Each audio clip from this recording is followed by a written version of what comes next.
culture can actually be something really empowering when it comes to inclusivity. We always talk about the family as a unit in society, and I think it's really important for us to think about inclusivity as in when we talk about men and women, as in when we talk about different age groups, that we also want to empower different minorities perhaps. So I think it's really important to constantly think about doing well for others, and that's why when we are thinking from a cultural perspective, we're definitely kind of having to go through that checklist and who are our stakeholders, what are we trying to achieve, and the stronger our society, the better for all.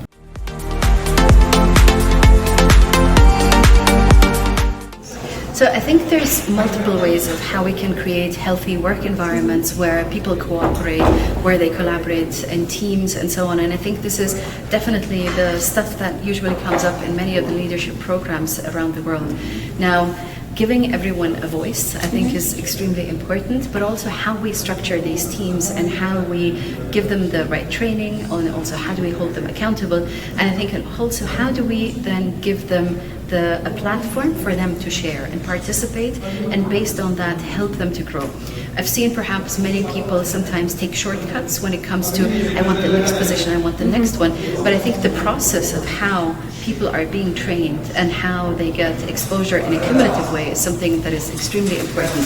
So although in principle there are some shortcuts, I would totally advise against them.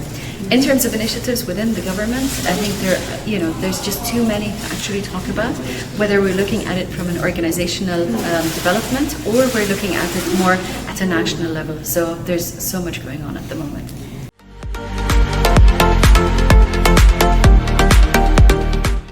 So I think the third edition of this summit, I think, is amazing in the sense that it brought together a lot of women with really amazing stories.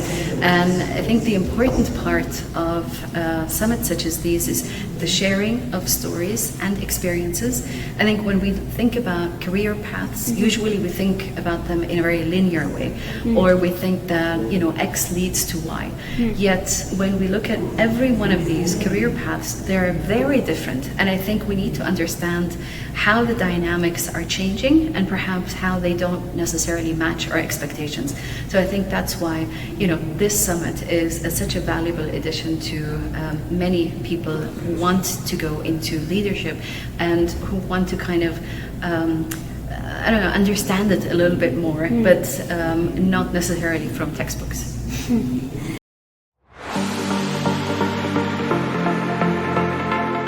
Inspirational is one, but I think one word is probably not enough. So I think, how can you have one word for women leaders? But I think definitely an inspiration, and for us now and also future generations to come.